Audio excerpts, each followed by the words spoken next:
তো বর্তমানে video screen দেখতে পাচ্ছেন এটি একটি সাফল্য বই। আর এই সাফল্য বইটা যদি আমরা একটু জুম করে বড় করে দেখি তাহলে দেখতে পাবো এই সাফল্য বইটি কত তারিখের সাফল্য। তো এখানে দেখুন এই যে সাফল্য বইটি আছে সেটি কিন্তু এই মার্চ মাসের সাফল্য বই, অর্থাৎ এই মাসের সাফল্য বই। আর এই সাফল্য বই থেকে আজকে আমরা একটি প্র্যাকটিস সেট সম্পূর্ণ করব, যেটি কিন্তু কলকাতা পুলিশ পরীক্ষার জন্য খুবই গুরুত্বপূর্ণ। আপনারা ইতিমধ্যে কলকাতা পুলিশ কনস্টেবল ও লেডি পুলিশ কনস্টেবলের জন্য কিন্তু দরখাস্ত করেছেন। এই কলকাতা পুলিশ এবং কলকাতা পুলিশ ও কলকাতা লেডি পুলিশ কনস্টেবল পরীক্ষাটা কিন্তু খুব শীঘ্রই শুরু হবে। তো এই কলকাতা পুলিশ পরীক্ষার জন্য একসেট প্রশ্নের সমাধান কিন্তু আজকের ভিডিওতে আমরা দেখব। তো দেরি না করে চলুন চলে যাই সরাসরি তো মূল প্র্যাকটিস সেটে। তো আমরা সরাসরি চলে এলাম কলকাতা পুলিশ ও কলকাতা পুলিশ লেডি পুলিশ কনস্টেবলের জন্য একটি প্র্যাকটিস সেট সাফল্য বই থেকে। তো আমরা সরাসরি সেই সাফল্য বইয়ের প্র্যাকটিস সেটে চলে এলাম। তো এখানে পরিষ্কার লেখা আছে, আপনারা দেখতেই পাচ্ছেন যে কলকাতা পুলিশের কনস্টেবল ও লেডি কনস্টেবল। তো এখানে দেখুন WBPRB, Bengal police recruitment board exam. দেখুন এখানে আছে কলকাতা পুলিশের কনস্টেবল ও লেডি কনস্টেবল। তো আমরা এই প্র্যাকটিস সেটা দেখব, তবে তার আগে যে কোনো পরীক্ষা দেওয়ার জন্য কিছু গুরুত্বপূর্ণ তথ্য আমাদের জেনে নেওয়ার দরকার হয়, যেমন তার সিলেবাস এবং পরীক্ষাটি কত নম্বরের, এগুলো কিন্তু আমাদের জানা বোঝার দরকার আছে। তার জন্য আমরা কি করব, এই যে এখানে যে কলমটি আছে এই কলমটি আমরা পড়ে নেব। তার জন্য আমরা কি করব, একটু উপরের দিকে তুললাম। উপরের দিকে তোলার পরে এখানে যে প্রতিবেদনটা এখানে আছে আমরা সেটা পড়ব। এখানে কিন্তু এই পরীক্ষার বিবরণগুলো দেওয়া আছে, যা আমাদের খুবই প্রয়োজন। তো এখানে যেগুলো লেখা আছে আপনারা দেখুন একদম পরিষ্কার করে লেখা আছে। এখানে যেটা লেখা আছে, কলকাতা পুলিশের 2024 সালের কনস্টেবল পদের প্রার্থী বাছাই করবে পশ্চিমবঙ্গ পুলিশ রিক্রুটমেন্ট বোর্ড। মোট 4টি পর্যায়ে পরীক্ষা হবে। প্রথমে প্রিলিমিনারি পরীক্ষা হবে। এই পরীক্ষায় সফল হলে তবেই কিন্তু শারীরিক সক্ষমতার পরীক্ষা, তাতে সফল হলে কিন্তু লিখিত মেন পরীক্ষা, তারপর হবে পার্সোনালিটি টেস্ট। দরখাস্ত খুঁটিয়ে দেখে প্রাথমিক বাছাই প্রার্থীদের প্রথমে প্রিলিমিনারি লিখিত পরীক্ষার জন্য ডাকা হবে। এই যে আপনারা যখন দরখাস্ত করেছেন বা অ্যাপ্লিকেশন করেছেন, তো সেখান থেকে কিন্তু বাছাই করে সেখান থেকে দরখাস্ত খুঁটিনাটি দেখে কেউ কেউ মানে কোনো প্রার্থী দরখাস্ত ভুলও করে। তো সেই সবগুলো ভুলভ্রান্তি দরখাস্ত বাতিল মানে ভুল হলে দরখাস্ত বাতিল হয়ে যায়। তো এরকম দরখাস্ত খুঁটিয়ে দেখে তবেই কিন্তু প্রিলির জন্য লিখিত পরীক্ষায় আপনাদের ডাকা হবে। এবারে দেখুন, এবার আপনাকে লিখিত পরীক্ষা এখানে বলেছে। এখানে আপনারা অবশ্যই দেখেছেন যে 4টি পর্যায়ে পরীক্ষা হবে। প্রথমে লিখিত পরীক্ষা হবে, প্রিলি পরীক্ষা। আপনি যদি সেটাতে পাশ করতে পারেন তবেই কিন্তু পরবর্তী পরীক্ষা। তো লিখিত পরীক্ষা পাশ করার পরে কিন্তু আপনার এই যে শারীরিক সক্ষমতার পরীক্ষা আছে, এই শারীরিক সক্ষমতার পরীক্ষাটা কিন্তু খুব ইম্পর্টেন্ট। এখানে অনেকেই আছে যারা পরীক্ষায় পাশ করতে পারে, শারীরিক সক্ষমতার পরীক্ষা দেখাতে পারে না। আবার এই যে শারীরিক সক্ষমতাটা এমন একটা ব্যাপার যে বেশ ট্যালেন্ট ছেলে অনেক সময় শারীরিক সক্ষমতার দেখাতে পারে না। তার জন্য একটু কম ট্যালেন্ট ছেলেরাও কিন্তু এটা চান্স পেয়ে যায়। তো আমাদের আগে দেখতে হবে প্রথমে প্রিলিমিনারি লিখিত পরীক্ষা। এই প্রিলি পরীক্ষায় আপনাকে পাশ করতে হবে, তবেই কিন্তু আপনি শারীরিক সক্ষমতার পরীক্ষা দিতে পারবেন। আর তাতে পাশ হলেই কিন্তু মেন পরীক্ষা দিতে পারবেন। তো মেন পরীক্ষায় আমরা যাব। মেন মেন পরীক্ষা যদি আপনারা পাশ করেন তাহলে কিন্তু আপনার পার্সোনালিটি টেস্ট অর্থাৎ একটা ভাইভা হবে। তবে সেটা পাশ করলেই তবে আপনি চাকরিটা পাবেন। তবে আমাদের সবার প্রথমে লক্ষ্য রাখতে হবে এই যে প্রিলিমিনারি পরীক্ষায় কিন্তু পাশ করা খুবই সহজ। শুধু আপনাকে চাই একটু পড়াশুনো আর সঙ্গে প্র্যাকটিস। আর এই প্র্যাকটিসের জন্য আর এডুকেশন স্কুলে আপনাদের জন্য নিয়মিত ভিডিও আপলোড করছে। যে কোনো প্র্যাকটিস সেট, এরকম অনেক প্র্যাকটিস সেট আমরা কিন্তু ফুটেজের আগে করালাম। তারপরে গেল প্রাইমারি টেটের আগে করেছি, তারপর West Bengal police lady police কনস্টেবলের আগে করেছি। সেগুলো কিন্তু বারবার করে প্র্যাকটিস সেট করতাম। আর এমনকি এইসব প্র্যাকটিস সেট থেকে কিন্তু নিয়মিত প্রশ্ন আসছে। যেমন ফুটেজের যে প্র্যাকটিস সেটগুলো করেছি, 6টা শিফট পরীক্ষা হয়েছে, সব শিফটে কিন্তু আমাদের প্র্যাকটিস সেট থেকে প্রশ্ন এসছে। একটা প্রশ্ন বাইরের থেকে আসেনি। 6টা শিফটের প্রশ্ন এসছে, সব খুঁটি বিশ্লেষণ করে দেখা যাচ্ছে যে আমরা যেসব প্র্যাকটিস সেট করিয়েছি সেই সব প্র্যাকটিস সেট থেকে কিন্তু প্রশ্ন এসছে। তাই আমাদের পক্ষ থেকে আপনাদের কাছে অনুরোধ যে আপনারা পরিষ্কার করে আপনারা নিয়মিত ক্লাসগুলি করুন। এই প্র্যাকটিস সেটের ক্লাসগুলো কিন্তু খুবই গুরুত্বপূর্ণ যে কোনো কম্পিটিটিভ পরীক্ষার ক্ষেত্রে। তো এই কলকাতা পুলিশ কনস্টেবল ও কলকাতা লেডি পুলিশ কনস্টেবলের জন্য যে প্রিলিমিনারি পরীক্ষাটি হবে, সেই পরীক্ষায় কিন্তু থাকবে 100 নম্বরের 100টি অবজেক্টিভ মাল্টিপল চয়েসের প্রশ্ন থাকবে। আর প্রশ্ন হবে এইসব বিষয়ে জেনারেল অ্যাওয়ারনেস ও জেনারেল নলেজ থাকবে কত, 40 নম্বর। এলিমেন্টারি ম্যাথমেটিক্স থাকবে 30 নম্বর। রিজনিং থাকবে 30 নম্বর। সময় থাকবে 1 ঘন্টা, নেগেটিভ মার্কিং আছে। তো শুনুন, এখানে একটা বিষয় আছে, এই জায়গাটায় একটা বিষয় আছে, জেনারেল অ্যাওয়ারনেস ও জেনারেল নলেজে থাকবে কিন্তু 40 নম্বর। এই যে 40 নম্বর, এই 40 নম্বরটা আপনারা কি করবেন, পড়ে মুখস্থ করবেন। আর সব থেকে ভালো পড়ে মুখস্থ করার পরে যদি আপনি সেটাকে প্র্যাকটিস করেন তাহলে আপনার মনের মধ্যে গেঁথে যাবে। তো প্রিলি পরীক্ষায় পাশ করা খুবই সহজ। এটা কেন আপনাদের বলছি, যত লোয়েস্ট হোক না কেন প্রিলি পরীক্ষায় পাশ করা কিন্তু সোজা, খুবই সহজ যদি আপনারা আমাদের টিপস একটু ফলো করেন। দেখুন এই যে 40 নম্বর আছে, এই 40 নম্বরটা আপনারা বারবার করে পড়বেন। কি পড়বেন? জেনারেল স্টাডিজ পড়বেন। জেনারেল স্টাডিজের মধ্যে কী কী আছে আপনার যাবতীয়, আপনি যদি 4 ক্লাস থেকে আজ পর্যন্ত যে বইগুলো পড়েছেন সেই বইগুলো একবার করে রিভাইজ দিন, তাহলে দেখবেন জেনারেল স্টাডিজে আপনি অনেকটা শক্ত হয়ে গেলেন। বিশেষ করে ইতিহাসটা বেশি করে দেখবেন, সঙ্গে ভূগোলটাও দেখবেন। তো ইতিহাসটা বেশি প্রশ্ন আসে। আর জেনারেল স্টাডিজের মধ্যে আর কি থাকে? আর থাকে কিন্তু কারেন্ট অ্যাফেয়ার্স, যেগুলোর জন্য কিন্তু আমরা নিয়মিত কারেন্ট অ্যাফেয়ার্সের একটা করে, আপনাদের জন্য নিয়মিত কারেন্ট অ্যাফেয়ার্সের একটা করে ভিডিও কিন্তু আপলোড করছি। তো কারেন্ট অ্যাফেয়ার্সগুলো দেখুন এবং কারেন্ট অ্যাফেয়ার্স সম্বন্ধে আপনারা বেশি করে পড়ুন। তো এই 40 নম্বর আপনারা খুব সহজে ক্যারি করতে পারবেন। এরপরে আসছি আমরা এই ম্যাথমেটিক্স। এই যে 30 নম্বর আছে ম্যাথমেটিক্স, এই 30 নম্বরটা আপনি কী করে পাবেন? এই 30 নম্বরে আপনার বেশি করে অঙ্ক প্র্যাকটিস করতে হবে, বেশি করে। আর এই যে রিজনিং, এই যে রিজনিং আছে 30 নম্বর, এই 30 নম্বরটাও আপনাকে প্র্যাকটিস করতে হবে। তো আমাদের ভিডিওগুলো বারবার আপনাদের দেখতে হবে এবং সেটা প্র্যাকটিস করতে হবে। এই 30 নম্বর রিজনিংয়ের জন্য আমরা প্রতিনিয়ত কিন্তু রিজনিং ক্লাসগুলো করাবো, এই 30 নম্বরের রিজনিংয়ের জন্য। তো আপনি যদি 30 নম্বর রিজনিং করেন এবং 30 নম্বর অঙ্ক করেন, তো এই কিন্তু 60, আপনার পরীক্ষায় আটকাতে পারবে না কেউ। এই 60 পেলেই আপনার প্রিলিতে পাস হয়ে যাবে। প্রিলিতে হায়েস্ট যদি আপনি 40 পান তবু পাস হয়ে যাবে। তাই আপনাদের আপনাদের কাছে অনুরোধ, আপনারা বেশি করে প্র্যাকটিস করুন, চ্যানেল দেখুন এবং বেশি করে প্র্যাকটিস করুন, দেখবেন অবশ্যই সুফল পাবেন। এবারে দেখুন পরের স্টেপে কী আসছে। সময় থাকবে কিন্তু 1 ঘন্টা, নেগেটিভ মার্কিং আসে। তো দেখুন এই 30-30-60 কিন্তু অঙ্কে থাকছে। এই অঙ্ক আপনার যদি এই অঙ্ক করতে যাই কিন্তু আপনার সময় যাবে অনেক, সেখানে অনেক প্র্যাকটিস করবেন, তাহলে কিন্তু আপনার সময় বাঁচবে। নইলে কিন্তু এখানে এই 40 নম্বর জেনারেল স্টাডিজ থেকে থাকবে এবং 30 নম্বর অঙ্ক থেকে থাকবে, রিজনিং থাকবে 30 নম্বর। এই 100 নম্বরের 1 ঘন্টায় উত্তর দিতে কিন্তু যথেষ্ট কঠিন। তাই বারবার করে আমি আপনাদের অনুরোধ করছি যে আপনারা প্র্যাকটিস করুন, বেশি করে প্র্যাকটিস করুন। এবার দেখুন পরে কি লেখা আছে। 4টি প্রশ্নের ভুল উত্তরের জন্য প্রাপ্ত নম্বর থেকে 1 নম্বর করে কাটা হবে। 4টি ভুল গেলে 1টা নম্বর কাটা হবে। প্রশ্ন হবে কি? বাংলা ও নেপালি ভাষায়। আপনি যেহেতু বাংলায় পরীক্ষা দেবেন, তাহলে আপনার ভাষা হবে বাংলা। এই পদের প্রিলিমিনারি লিখিত পরীক্ষায় ঠিক যে ধরনের প্রশ্ন আসার সম্ভাবনা, তেমনই এক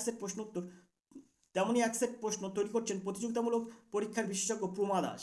এই যে প্রমা দাসের, তো প্রমা দাস ম্যাডামের কিন্তু আমরা অনেক প্র্যাকটিস সেট সাফল্য থেকে করেছি। অনেক পরীক্ষায় অনেক প্রশ্ন কমন পড়েছে। ঠিক যেরকম প্রশ্ন করেন উনি এবং যেমন অঙ্ক করেন তেমনই কিন্তু অঙ্ক আসে, তেমনই প্র্যাকটিস সেট থেকে প্রশ্ন আসে। তাই প্রমা দাস ম্যাডামের যে প্র্যাকটিস সেট খুবই ভালো প্র্যাকটিস সেট। তো চলুন আমরা শুরু করি প্র্যাকটিস সেটের প্রথম প্রশ্ন কী আছে।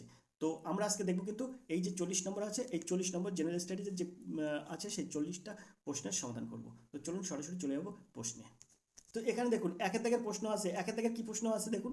ইবন বতুতা কার রাজত্বকালে ভারতে আসেন? ইলতুৎমিশ, আলাউদ্দিন খলজি, গিয়াসউদ্দিন বলবান, মোহাম্মদ বিন তুগলক।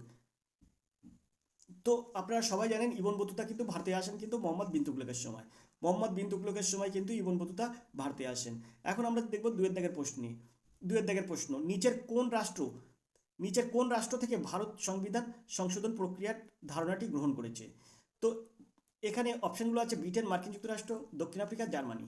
তো প্রশ্নটা আবার আপনাদের ভালো করে দেখতে বলছি, কারণ এই প্রশ্ন ঘুরিয়ে ফিরিয়ে আসে। তাই প্রশ্ন যখন ঘুরিয়ে আসে তখন আপনারা বুঝতে পারেন না।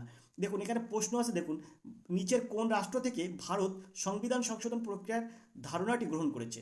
তো আমাদের ভারতবর্ষের যে সংবিধান আছে সেই সংবিধান কখনো কখনো সংশোধন করার প্রয়োজন হয়। এই সংশোধন প্রক্রিয়ার ধারণাটি কোন দেশ থেকে গ্রহণ করা হয়েছে? তো তার সঠিক উত্তর হবে কিন্তু দক্ষিণ আফ্রিকা। এই দক্ষিণ আফ্রিকা থেকে কিন্তু ভারতের সংবিধান সংশোধনের প্রক্রিয়াটি গ্রহণ করা হয়েছে, সংবিধান সংশোধনের প্রক্রিয়ার ধারণাটি গ্রহণ করা হয়েছে। তো আমরা চলে যাবো 3 দাগের প্রশ্নে। 3 দাগের প্রশ্ন আছে গাণিতিক সমস্যার সমাধান করার জন্য নিচের কোন সফটওয়্যার সবচেয়ে বেশি উপযুক্ত হবে? তো এখানে প্রশ্ন আছে ডাটাবেস। এখানে উত্তর আছে database, document processor, graphics package আর স্প্রেডশিট। তো এর সঠিক উত্তর হবে কিন্তু ডির দাগ, স্প্রেডশিট। আমরা চলে যাবো 4 দাগের প্রশ্নে। তবে 3 দাগের প্রশ্নটা কিন্তু কম্পিউটারের উপরে প্রশ্ন। তো অবশ্যই আপনারা বুঝতে পেরেছেন। আমরা চলে যাবো 4 দাগের এই প্রশ্নে। নন স্টিক বাসনে কোন পদার্থের আবরণ থাকে?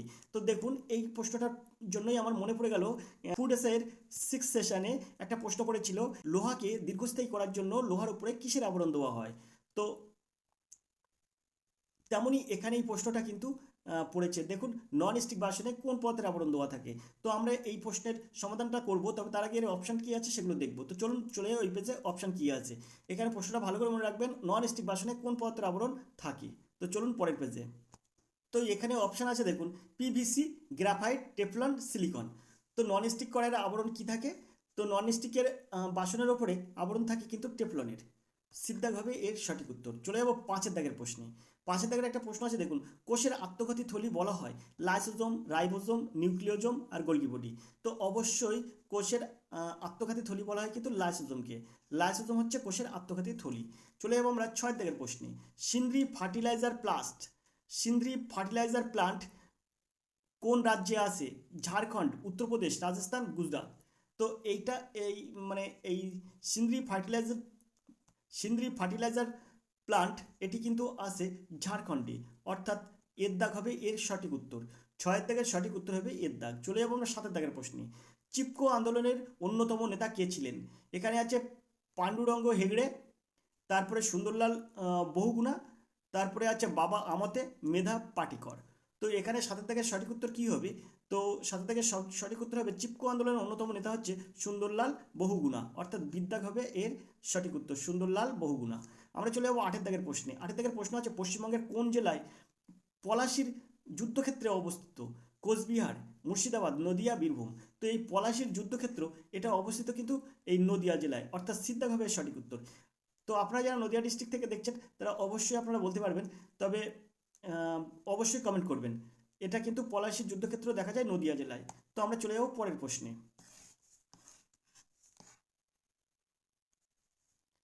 9 থেকে যে প্রশ্নটা আমরা দেখব সেটি হচ্ছে প্রথম আলো বাংলার উপন্যাসটি কার লেখা? এখানে আছে আবুল বাশার, সুনীল গাঙ্গুলি, জয় গোস্বামী, সুচিত্রা ভট্টাচার্য। তো এই যে প্রথম আলো এই উপন্যাসটির লেখা কিন্তু সুনীল গাঙ্গুলির লেখা। সুন্দর গল্প, আপনারা পারলে পড়ে নেবেন। খুব এই সুন্দর এই উপন্যাসটি খুব সুন্দর উপন্যাস, এটা পারলে আপনারা পড়ে নেবেন, খুব সুন্দর।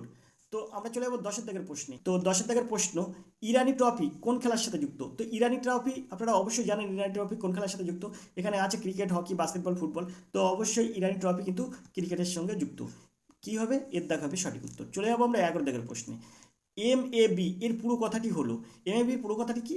তো MAB এর পুরো কথা এখানে যে অপশনগুলো দেওয়া আছে তার মধ্যে কিন্তু এটা হবে ম্যান অ্যান্ড বায়োস্ফিয়ার। এটা কিন্তু MAB এর পুরো কথা। দিদ্দাগ হবে এর সঠিক উত্তর, ম্যান অ্যান্ড বায়োস্ফিয়ার। আমরা চলে যাবো 12 দাগের এই প্রশ্নে। নেটওয়ার্ক প্ল্যানিং গ্রুপ এর 66তম সভা কোথায় সম্প্রতি অনুষ্ঠিত হয়? চেন্নাই, জয়পুর, কলকাতা, নিউ দিল্লি। তো এখানে 12 দাগের সঠিক উত্তর কী হবে? তো এর সঠিক উত্তর হবে কিন্তু এখানে আছে নেটওয়ার্ক প্ল্যানিং গ্রুপ এর 66তম সভা অনুষ্ঠিত হয় কিন্তু নিউ দিল্লিতে, অর্থাৎ দিদ্দাগে হবে সঠিক উত্তর। চলে যাব আমরা পরের প্রশ্নে। পরের প্রশ্ন কী আছে দেখব। এখানে দেখুন 13 দাগের একটা প্রশ্ন আছে, কংগ্রেসের প্রথম ভারতীয় মহিলা প্রেসিডেন্ট কে? কংগ্রেসের প্রথম ভারতীয় মহিলা প্রেসিডেন্ট কে? সুন্দর প্রশ্ন এবং এটা খুবই গুরুত্বপূর্ণ প্রশ্ন। 13 দাগের এই প্রশ্নটা খুবই গুরুত্বপূর্ণ প্রশ্ন। ডান পাশের অপশনগুলো কি আছে আমরা একটু দেখব। তো এখানে যে অপশনগুলো আছে সেই অপশনগুলো দেখুন। অপশনগুলো আছে দেখুন, এর দাগে আছে সুচেতা কৃপালিনী, বীর অপশন আছে রাজকুমারী অমৃত কাউর, তারপরে সরোজিনী নাইডু, বিজয়লক্ষ্মী পণ্ডিত।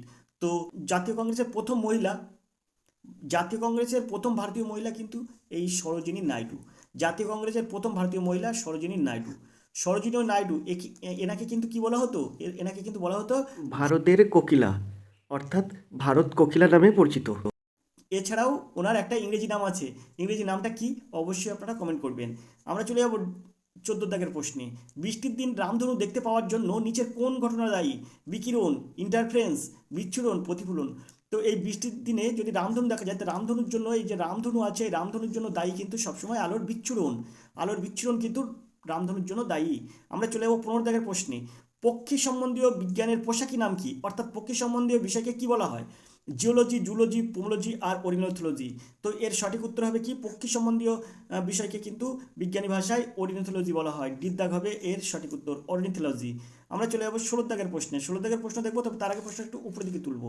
এখন 16 দাগের যে প্রশ্নটা আছে সে প্রশ্নটা খুব সুন্দর একটি প্রশ্ন। দেখুন এটা খুব ইম্পর্টেন্ট একটা প্রশ্ন। বলছে কি দাবা খেলার জন্ম কোথায়? ভারত, পারস্য, আরব আর ইউরোপ। তো এই দাবা খেলার জন্ম কোথায়? তো এর সঠিক উত্তর হবে ভারত। এর দাগ হবে এর সঠিক উত্তর, ভারতে কিন্তু দাবা খেলার জন্ম। চলে যাবো 17 দাগের প্রশ্নে। হেমকোষ অভিধানটি কোন ভাষায় আলোচিত হয়? কোঙ্কনি, ওড়িশা, অসমিয়া, মৈথিলি। তো এখানে এর 17 দাগের সঠিক উত্তর কী হবে? তো এর সঠিক উত্তর হবে কিন্তু সিদ্ধাক অসমিয়া ভাষায়। তো আমরা চলে যাবো 18 দাগের প্রশ্নে। বেকিং পাউডারের সংকেত হলো, এখানে আছে সোডিয়াম কার্বনেট 10টা জল, এখানে আছে সোডিয়াম, তারপর বির অপশানে আছে Na2B4O7 10টা জল, তারপর সির অপশানে আছে ক্যালসিয়াম সালফেট আর 2টো জল, আর ডির অপশানে আছে সোডিয়াম বাইকার্বনেট। তো অবশ্যই বেকিং পাউডার, এই বেকিং পাউডারের সংকেত হচ্ছে সোডিয়াম বাইকার্বনেট, অর্থাৎ ডির দাগ হবে সঠিক উত্তর, সোডিয়াম বাইকার্বনেট। চলে যাবো আমরা 19 দাগের প্রশ্নে। কাঠমান্ডু কোন নদীর তীরে অবস্থিত? তো এটা নেপালের কাঠমান্ডু, এটা কোন নদীর তীরে অবস্থিত? কাঠমান্ডু কোন নদীর তীরে অবস্থিত? তিস্তা, বাগমতী, কহগণ্ডক আর মান্টিস। তো এখানে 19 দাগের সঠিক উত্তর কী হবে? এই যে কাঠমান্ডু কোন নদীর তীরে অবস্থিত, তো এর সঠিক উত্তর কাঠমান্ডু কিন্তু বাগমতী নদীর তীরে অবস্থিত, বাগমতী নদীর তীরে। কাঠমান্ডু বাগমতী নদীর তীরে অবস্থিত। তো আমরা চলে যাব পরের প্রশ্নে। পরের প্রশ্ন দেখবো কী আছে। যে প্রশ্নটা দেখবো সেটা হচ্ছে 20 দাগের প্রশ্ন। দেখুন খুব সুন্দর একটি প্রশ্ন। আমরাবাদ টাইগার রিজার্ভ কোন রাজ্যে আছে? তেলেঙ্গানা, কেরালা, কর্ণাটক, উড়িষ্যা। তো আমরাবাদ টাইগার রিজার্ভ, আমরাবাদ টাইগার রিজার্ভ কোন কোন রাজ্যে আছে? তো এখানে 20 দাগের সঠিক উত্তর হবে কিন্তু তেলেঙ্গানা রাজ্যে আছে আমরাবাদ। আমরাবাদ আমরাবাদ টাইগার রিজার্ভ কিন্তু তেলেঙ্গানায় আছে, তেলেঙ্গানাতে আছে আমরাবাদ টাইগার রিজার্ভ। তো আমরা চলে যাবো পরের প্রশ্নে, অর্থাৎ 21 দাগের প্রশ্নে। 21 দাগের যে প্রশ্নটা আছে এখানে দেখতে পাচ্ছেন, সেটা আছে নিচের কোনটি চির বসন্তের শহর নামে পরিচিত? চির বসন্তের শহর। তো 21 দাগের অপশান দেখবো, তারপরে গিয়ে 21 দাগের উত্তর বলবো। তো চলুন সরাসরি চলে যাই 21 দাগের উত্তরে। 21 দাগের প্রশ্নের অপশান কী আছে? তো আমরা চলে যাবো পরের পেজে। পরের পেজ দেখবো, 21 দাগের পরের প্রশ্ন দেখবো। 21 দাগের পরের প্রশ্নগুলো দেখবো, আগে 21-এর অপশান দেখবো, তারপরে 21-এর পরের প্রশ্নগুলো দেখবো। তো চলুন চলে যাই পরের প্রশ্নে। তো চলুন চলে যাই পরের পেজে। তো আমরা ওদিকে পড়ে এলাম চিরবসন্ত দেশ কাকে বলে, মানে কোন দেশকে বলে। তো আমরা এখানে পাচ্ছি রোম, অপশান আছে রোম, লাসা, কুয়েটো আর ভেনিস। তো অবশ্যই কুয়েটোকে কিন্তু চিরবসন্ত দেশ বলা হয়। 22 দাগের প্রশ্ন দেখবো, সানা কোন দেশের সংবাদ সংস্থা? খুব সুন্দর একটি প্রশ্ন এবং ভেরি ইম্পর্টেন্ট প্রশ্ন, আর এই প্রশ্নগুলো কিন্তু পুলিশ কনস্টেবল পরীক্ষার জন্য খুবই গুরুত্বপূর্ণ। তো সানা কোন দেশের সংবাদ সংস্থা? সৌদি আরব, সংযুক্ত আরব আমিরশাহী আর সিরিয়া, ওমান। তো অবশ্যই এই যে সানা, সানা কোন দেশের সংবাদ সংস্থা? তো এর সঠিক উত্তর হবে কিন্তু অবশ্যই সিরিয়ার সংবাদ সংস্থা কিন্তু এই সানা। 22-এর সিদ্ধাক হবে সঠিক উত্তর। চলে যাবো 23 দাগের প্রশ্নে। স্কেল অ্যাপ কিসের সঙ্গে সম্পর্কিত? চামড়া শিল্প, সিমেন্ট শিল্প, পর্যটন শিল্প, লবণ শিল্প। তো এই যে স্কেল অ্যাপ কিসের সঙ্গে সম্পর্কিত? তো অবশ্যই চামড়া শিল্পের সাথে সম্পর্কিত হচ্ছে স্কেল অ্যাপ। চলে যাবো আমরা 24 দাগের প্রশ্নে। এখানে আছে red red flag exercise, red flag red flag exercise কোন দুটি দেশের মধ্যে হয়? রেড ফ্ল্যাগ এক্সারসাইজ কোন দুটি দেশের মধ্যে হয়? ভারত ও চীন, ভারত ও ওমান, ভারত ও জাপান, ভারত ও মার্কিন যুক্তরাষ্ট্র। তো এই রেড ফ্ল্যাগ এক্সারসাইজ এটা কিন্তু হয় ভারত ও মার্কিন যুক্তরাষ্ট্রের মধ্যে, ভারত ও মার্কিন যুক্তরাষ্ট্রের মধ্যে হয় রেড ফ্ল্যাগ এক্সারসাইজ। আমরা চলে যাবো পরের প্রশ্নে। পরের প্রশ্ন কী আছে দেখবো, তবে তার আগে প্রশ্নটা উপরের দিকে তুলবো। তো 25 দাগের প্রশ্ন আমরা দেখবো। 25 দাগের প্রশ্ন কী আছে? 25 দাগের প্রশ্ন আছে দেখুন, কোন জাতীয় উদ্যানে গোল্ডেন ল্যাঙ্গুর প্রাণীটি দেখা যায়? গোল্ডেন ল্যাঙ্গুর, গোল্ডেন ল্যাঙ্গুর প্রাণীটা দেখা যায় কিন্তু সিমলা। এখানে আছে অপশান আছে সিমলি পাল জাতীয় উদ্যান, এখানে আছে ভিতরকণিকা জাতীয় উদ্যান, এখানে আছে কাঞ্চনজঙ্ঘা জাতীয় উদ্যান, আর এই জায়গায় আছে রায়মোনা জাতীয় উদ্যান। তো এখানে এই গোল্ডেন ল্যাঙ্গুর এই প্রাণীটা কোন উদ্যানে দেখা যায়? তো এখানে 25 দাগের সঠিক উত্তর কী হবে? তো এখানে 25 দাগের সঠিক উত্তর হবে কিন্তু রায়মোনা জাতীয় উদ্যানে, রায়মোনা জাতীয় উদ্যানে কিন্তু এই গোল্ডেন ল্যাঙ্গুর দেখা যায়। তো এই রায়মোনা জাতীয় উদ্যানটি কোথায় অবস্থিত? এই রায়মোনা জাতীয় উদ্যানটি কোথায় অবস্থিত অবশ্যই কমেন্ট করবেন। তো আমরা চলে যাবো 26 দাগের প্রশ্নে। কোন দুটি দেশ প্রথম 5G পরিষেবা চালু করে? এই যে সুন্দর একটি প্রশ্ন। 5G পরিষেবা আমরা ইতিমধ্যে ভারতে চালু হয়ে গেছে, আপনারা জানেন। তো 5G পরিষেবা প্রথম কোন দুটি দেশের মধ্যে চালু হয়? এখানে অপশান আছে দক্ষিণ কোরিয়া, মার্কিন যুক্তরাষ্ট্র, জাপান, অস্ট্রেলিয়া, চীন, ভারত আর কাতার, ইংল্যান্ড। তো অবশ্যই এর দাগ হবে সঠিক উত্তর, দক্ষিণ কোরিয়া ও মার্কিন যুক্তরাষ্ট্রে কিন্তু প্রথমে 5G পরিষেবা চালু হয়। আমরা চলে যাবো 27 দাগের প্রশ্নে। 27 দাগের প্রশ্নটা আমরা দেখবো, তবে তার আগে প্রশ্নটা একটু উপরের দিকে তুলবো। তো এখানে দেখুন 27 দাগের যে প্রশ্নটা আছে, সে প্রশ্নটা দেখুন কত সুন্দর প্রশ্ন। 31তম প্যারালাল লাইন কোন দুটি দেশের মধ্যে অবস্থিত? ভারত, চীন, ইরাক, ইরান, কানাডা, মার্কিন যুক্তরাষ্ট্র, পাকিস্তান ও আফগানিস্তানের মধ্যে। তো 31তম প্যারালাল লাইন কোন দুটি দেশের মধ্যে অবস্থিত? তো ইরাক আর ইরানের মধ্যে অবস্থিত, ইরাক আর ইরানের মধ্যে অবস্থিত 31তম প্যারালাল লাইন। এখন এই 31তম প্যারালাল লাইন ইরাক আর ইরানের মধ্যে অবস্থিত, এটা আপনি কি করে মনে রাখবেন? এছাড়াও কিন্তু বিভিন্ন রকম টিপস এবং ট্রিক্স আছে, যেগুলোর সাহায্যে কিন্তু আমরা দুটি দেশের মধ্যে সংযুক্তকারী রেখা বা দুটি দেশের মধ্যে যুক্ত হওয়া রেখা বা আলাদা করা রেখা আমরা সহজেই মনে রাখতে পারি। যেমন এখানে যে উত্তরটা বলেছে 31তম প্যারালাল লাইন কোন দুটি দেশের মধ্যে আছে, ইরাক আর ইরানের মধ্যে। এটা আমরা কিভাবে মনে রাখবো? ইরাক আর ইরানের মধ্যে আমরা 31তম প্যারালাল লাইন পাবো। তো আমরা এইখানে এই যে প্যারা সন্দেশ, আমরা যেটা আমাদের দেশে যে প্যারা সন্দেশ পাওয়া যায়, সেই প্যারা সন্দেশ আপনি মনে করবেন যে ভারতীয় প্যারা সন্দেশ 200 টাকা কিলো হতে পারে, কিন্তু ইরাক ইরান প্যারা সন্দেশ আছে 31 টাকা কিলো। ইরাক এবং ইরানের প্যারা সন্দেশ 31 টাকা কিলো। কি হলো তাহলে? ইরাক ও ইরানের প্যারা সন্দেশ 31 টাকা কিলো। তাহলে দেখবেন ইরাক আর ইরানের মধ্যে 31তম প্যারালাল লাইনটা আপনার মনে পড়বে। তাহলে ইরাক আর ইরানের প্যারা সন্দেশ 31 টাকা কিলো, তাই 31তম প্যারালাল লাইনটা আপনাদের মনে পড়ে যাবে। তো আমরা চলে যাবো 28 দাগের প্রশ্নে। তো এই প্রশ্নটার এইরকম বিভিন্ন দেশের সঙ্গে যুক্তকারী রেখা এবং আলাদাকারী রেখার নাম সহজেই আপনি রপ্ত করতে পারেন শুধুমাত্র একটি ভিডিওর সাহায্যে। সেই বিষয়ে একটি ভিডিও কিন্তু আমরা খুব তাড়াতাড়ি আপনাদের সামনে তুলে ধরবো। তো চলুন চলে যাই পরের প্রশ্নে, 28 দাগের প্রশ্নে। ফিফা ওয়ার্ল্ড কাপ প্রথম কবে চালু হয়? 1930 সাল, 1924 সাল, 1896 সাল, আর আছে 1975 সাল। তো এখানে অবশ্যই 1930 সালে কিন্তু ফিফা ওয়ার্ল্ড কাপ প্রথম চালু হয় ফিফা ওয়ার্ল্ড কাপ 1930 সালে। আমরা চলে যাবো 29 দাগের প্রশ্নে। তার জন্য প্রশ্নটা একটু প্রশ্নের এদিকে যাব। তো দেখুন 29 দাগের যে প্রশ্নটা আছে, আমরা সেই প্রশ্নটা দেখুন, কত সুন্দর একটি প্রশ্ন আছে। আমরা প্রশ্নটা সমাধান করব। দেখুন এখানে 29 দাগের যে প্রশ্নটা আছে, দেখুন কোন দেশ বর্তমানে Asia Pacific institute of broadcasting development এর প্রেসিডেন্ট, অর্থাৎ AIBD এর প্রেসিডেন্ট কোন দেশ? তো এখানে আছে বাংলাদেশ, চীন, ভারত, মালয়েশিয়া। তো এর সঠিক উত্তর হবে কিন্তু ভারত। আমরা চলে যাবো 30 দাগের প্রশ্নে। 30 দাগের প্রশ্ন আছে, দেখুন মডার্ন গান্ধী অফ ইন্ডিয়া নামে পরিচিত কে? তো ইন্দিরা গান্ধী, লতা মঙ্গেশকর, বাবা আমতে আর APJ আব্দুল কালাম। তো অবশ্যই এই যে মডার্ন গান্ধী অফ ইন্ডিয়া নামে পরিচিত কিন্তু বাবা আমতে কিন্তু এই মডার্ন গান্ধী অফ ইন্ডিয়া নামে পরিচিত। সুন্দর একটি প্রশ্ন, গুরুত্বপূর্ণ প্রশ্ন। চলে যাবো আমরা 31 দাগের এই প্রশ্নে। কুলশেখরা প্রকৃতি নাম সমুদ্র বন্দর কোন রাজ্যে আছে? মহারাষ্ট্র, কর্ণাটক, তামিলনাড়ু, অন্ধ্রপ্রদেশ। তো এর সঠিক উত্তর হিসেবে তামিলনাড়ু। আমরা চলে যাবো 32 দাগের প্রশ্নে। তার জন্য প্রশ্নটা আমরা একটু উপরের দিকে তুলবো। হ্যাঁ, 32 দাগের প্রশ্ন আমরা দেখবো কি আছে। সত্যজিৎ রায় কত সালে অস্কার পেয়েছিলেন? খুব সুন্দর একটি প্রশ্ন। কারোর জন্মসাল যদি 1992 সাল হয়, তাহলে আপনি মনে রাখবেন অস্কার কিন্তু সত্যজিৎ রায় 1992 সালে পেয়েছিল। এখানে অপশন আছে 1990, 1992, 1913 আর 1919। তো 1992 সালে কিন্তু সত্যজিৎ রায় অস্কার পুরস্কার পেয়েছিল। তার যার বাড়ির ফ্যামিলির মধ্যে যার জন্ম আছে 1992 সালে, তার নামটা মনে রাখবেন, সেখানে সত্যজিৎ রায় বসিয়ে দেবেন। তো সত্যজিৎ রায় অস্কার পেয়েছিল কিন্তু 1992 সালে, এটা আপনার জন্য সবসময় মনে থাকবে। আমরা চলে যাবো 33 দাগের প্রশ্নে। 2024 সালে মেয়েদের সিঙ্গেলস বিভাগে অস্ট্রেলিয়ান ওপেন জিতল কে? অঙ্কিত রায়না, আরিনা সাবালেঙ্কা, কেং কুইগুয়েন আর হচ্ছে বারবারা ক্রেজিকোভা। তো এর সঠিক উত্তর হবে হচ্ছে বারবারা ক্রেজিকোভা। তো আমরা চলে যাবো 34 দাগের প্রশ্নে। কোন নদী বা নদকে বাংলার দুঃখ বলা হয়? এখানে আছে দামোদর, অজয়, ভাগীরথী আর তিস্তা। তা সবসময় মনে রাখবেন বাংলার দুঃখ বলা হয় দামোদর নদীকে কিন্তু বাংলার দুঃখ বলা হয়। আমরা চলে যাবো 37 দাগে। তো আমরা চলে যাবো 35 দাগের প্রশ্নে। তার জন্য প্রশ্নটা একটু উপরের দিকে তুলবো। তো উপরের দিকে তোলার পরে 35 দাগের এই প্রশ্নে, সুলতানপুর বার্ড স্যাংচুয়ারি কোথায় অবস্থিত? তা সুলতানপুর বার্ড স্যাংচুয়ারি কোথায় অবস্থিত? অপশন আছে উত্তরপ্রদেশ, হরিয়ানা, পাঞ্জাব, সিকিম। তো এর সঠিক উত্তর হবে কিন্তু হরিয়ানা, অর্থাৎ বীর অপশনের সঠিক উত্তর। হরিয়ানায় কিন্তু সুলতানপুর বার্ড স্যাংচুয়ারি অবস্থিত। আমরা চলে যাবো 36 দাগের এই প্রশ্নে। হোয়াই ভারত ম্যাটার্স বইটির লেখক কে? এই বইটির লেখক কে? তো চলুন আমরা চলে যাবো, অপশন কি আছে দেখবো। 36 দাগের অপশন পরের পেজে। তো চলুন পরের পেজে চলে যায়। তো হোয়াই ভারত ম্যাটার বইটির লেখক কি? এই বইটির লেখক কে? তো এখানে আমরা অপশন দেখবো কি কি আছে। অমিত শাহ, নির্মলা সীতারামন, জয়শঙ্কর, রাজনাথ সিং। এর সঠিক উত্তর হবে কিন্তু সিদ্ধার্থ জয়শঙ্কর। আমরা চলে যাবো 37 দাগের প্রশ্নে। 37 দাগের প্রশ্ন আছে, গ্ল্যাপু স্পেশাল অ্যাডমিনিস্ট্রেশন রিজন কোন দেশে আছে? নেপাল, চীন, ভুটান আর মায়ানমার। তো এর সঠিক উত্তর হবে কিন্তু নেপালে আছে। আমরা চলে যাবো 38 দাগের প্রশ্নে। সম্প্রতি রয়্যাল সোসাইটি অফ কেমিস্ট্রির নাইহোম প্রাইজ ফর এডুকেশন কে পেলেন?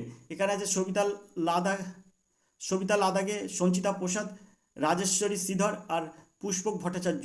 তো এখানে 38 দাগের সঠিক উত্তর কি হবে? তো এর সঠিক উত্তর হবে কিন্তু এর দাগ, সবিতা লাদাগে। এর দাগ হবে সঠিক উত্তর, সবিতা লাদাগে।